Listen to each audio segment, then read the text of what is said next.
India में अब तक बुलेट ट्रेन क्यों नहीं आई? सही में आपको यकीन नहीं होगा, लेकिन 300 किलोमीटर प्रति घंटे की रफ्तार से चलने वाली पहली बुलेट ट्रेन जापान में 1964 में चलाई गई थी, जो आज से काफ़ी दिन पहले की बात है। और आज से 58 साल पहले इसके बाद फ्रांस में अपना बुलेट ट्रेन 1981 में चलाई। और 1938 ईस्वी में ब्रिटेन ने भी अपने देश में पहली बुलेट ट्रेन लॉन्च किया। और इसी तरह अमेरिका वासियों ने भी 1969 में अपने यहाँ बुलेट ट्रेन लॉन्च किया।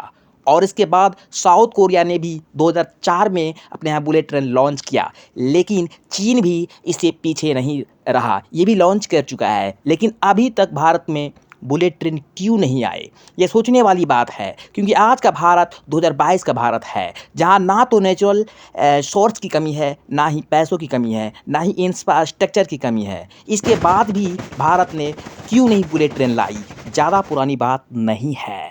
चीन ने अपने देश में बुलेट ट्रेन लॉन्च किया, लेकिन आपको जानकर हैरानी होगी कि इसने कम समय में चीन में 20,000 किलोमीटर की लंबा बुलेट ट्रेन नेटवर्क बना दिया। बुलेट ट्रेन की मामले में अगर भारत को छोड़ दे, तो अगर अन्य देशों ने यह आम बात हो गई है। इन देशों में लोग रोज़मर्रा की ज़िंदगी में कामों में बुलेट ट्रेन की यात्रा करते हैं, लेकिन आज भी हम भारतीयों के लिए ये सपना बना हुआ है। आइए जानने की कोशिश करते हैं कि भारत इन मामलों में आखिर पीछे क्यों है।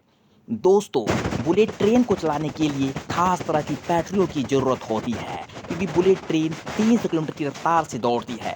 लेकिन आज तक भारत में कोई बैटरियाँ नहीं दिखाई ऐसी बिछाई गई है जो 300 किलोमीटर की रफ्तार के भार को सहन कर सके। भारत की जितनी भी रेल नेटवर्क हैं, पटरियाँ हैं, ये सभी 200 किलोमीटर रफ्तार के लिए बनाई गई थी। लेकिन वो भी भारतीयों ने नहीं, बल्कि अंग्रेजी सरकार ने बनाई थी, जो करीब करीब 200 किलोमीटर की रफ्तार को सहन करने वाली थी। लेकिन अब सवाल उठाया जा रहा है, आखिर क्यों नहीं बुलेट ट्रेन की पटरियों को बिछाया गया है?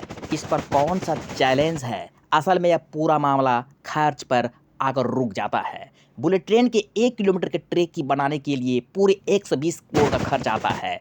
जी हाँ, पूरे 120 करोड़ का। वही 1 किलोमीटर का नॉर्मल ट्रैक तैयार करने में 8 करोड़ का खर्च आता है। हाल ही में मुंबई से अहमदाबाद के बीच ट्रेन का रूट बनाया जा रहा है। आपको हैरानी होगी कि इस 508 किलोमीटर ट्रैक को बिछाने के लिए पूरे 1 लाख करोड़ का खर्च किए जा चुके हैं। लेकिन भारत ने यह रूट बनाने के लिए जापान से कर्जा लिया है, कर्जा में डूबा है। जी हाँ, यही सच्चाई है। लेकिन फिर ये सवाल उठता है कि क्या बुलेट ट्रेन के लिए भारत के पास पैसा नहीं है? असल में भारत सरकार ने शुरू से ही एक रणनीति पर काम करते हुए आई है।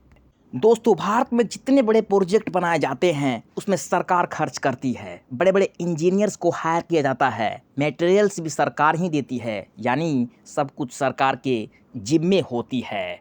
लेकिन सरकार के पास ज़्यादा बड़े प्रोजेक्ट के लिए पैसे नहीं होते, तब वो दूसरे देशों से उधार लेती है। फिर उसी देश की कंपनियों को इस प्रोजेक्ट को पूरा करने के लिए सौंप देती है। प्रोजेक्ट बनाते बनाते, प्रोजेक्ट बचाने के बाद उसी देश की कंपनियों को उस प्रोजेक्ट को लीज पर दे देती है। प्रोजेक्ट तैयार होने के बाद कंपनियां अपने हिसाब से आम जनता से पैसा वसूलते रहती है। लेकिन अगर सरकारी कंपनी इस तरह का प्रोजेक्ट का जिम्मा लेती है, तो इसमें भ्रष्टाचार का नमक छिड़क दिया जाता है। इसके बाद आप भी जानते हैं कि किस तरह 1 साल के अंदर बने ब्रिज धड़ाधड़ गिर जाते हैं। शायद इसी को ध्यान में रखकर सरकार मुंबई से अहमदाबाद बन रहे बुलेट ट्रेन की बनाने की जिम्मेदारी जापानी सरकार को सौंप रही है। दोस्तों, जरा यह सोच कर देखिए, क्या हमारे देश में धन कुबेरों की कमी है? क्या हमारे पास देश में काबिल इंजीनियर्स नहीं हैं? बिल्कुल हैं, बिल्कुल हैं। अंबानी, अंडानी ऐसे कई बड़े बड़े उद्योगपति हैं जो इस प्रोजेक्ट को पूरा कर सकते हैं। टाटा के पास स्टील की कमी नहीं है, अंबानी के पास पैसों की कमी नहीं है। अगर यही प्रोजेक्ट भारत की कंपनी को दे दिया जाता, तो यह उद्योगपति अपना पैसा लगाते और लोगों को रोजगार भी काफ़ी मात्रा में मिल जाता। वही इसके लिए किसी देश से कर्जा लेना नहीं पड़ता, घर की चीज़ घर में ही रहती है।